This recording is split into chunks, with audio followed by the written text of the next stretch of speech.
Today, I am venturing westward from Sudbury to Beaver Lake, a former thriving community that holds the distinction of being one of the earliest settlements for individuals of Finnish descent. Okay, situation update number 1. I didn't film my launch from the shoreline because I was being carried away by mosquitoes. They were unbelievable. I've never seen mosquitoes like that in my life. Anyway, we're on Ella Lake. We're gonna find a nice little bay. I hope the sun comes out. Takes away these mosquitoes. But man, that was brutal. Last year I was on this lake and we continued west. There's a little bay that runs south of the main channel. It's part of the Vermilion River system. And it looks good on satellite view. We'll see how good it looks in kayak view. Could probably walk across the lily pads later on in the year. They're pretty thick in here.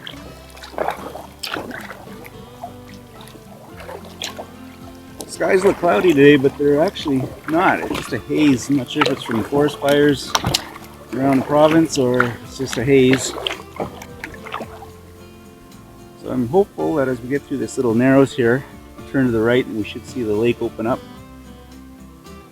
We'll see. So this part of the river is controlled by a dam, like most parts of most rivers nowadays. And the water level has gone down about 3 vertical feet. I don't know if you can see it against those shoreline shrubs, but there's a definite line that shows where the water was just a few weeks ago.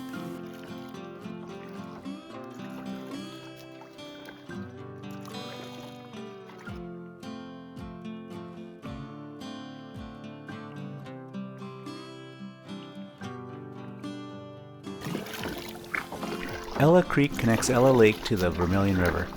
Sometimes water flows into Ella Lake from the river, sometimes it flows out.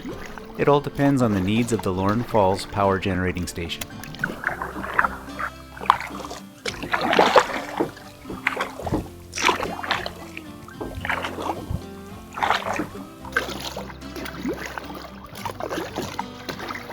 Following the establishment of the Canadian Pacific Railway through this area in the late 1800s, many Finnish immigrants chose to settle here. Perhaps it was the inexpensive land and the fact that the landscape was very reminiscent of the landscapes they left behind in Finland.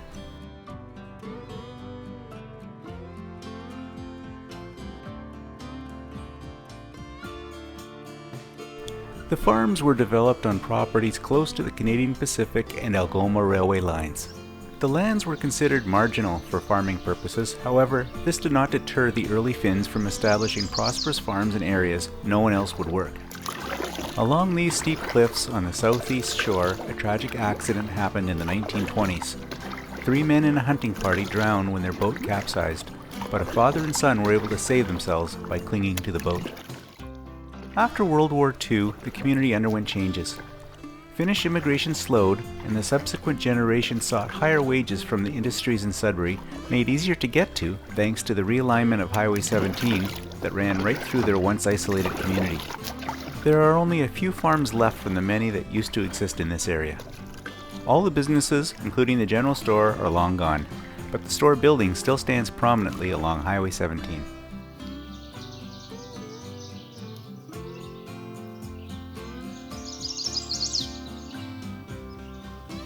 Ella Lake and the Vermilion River have always been an integral part of life in Beaver Lake.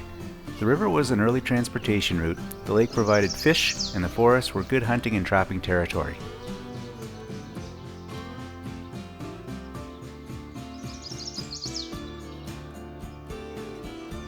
Though the community of Beaver Lake may be gone, the proud legacy of the pioneering Finnish settlers still remains.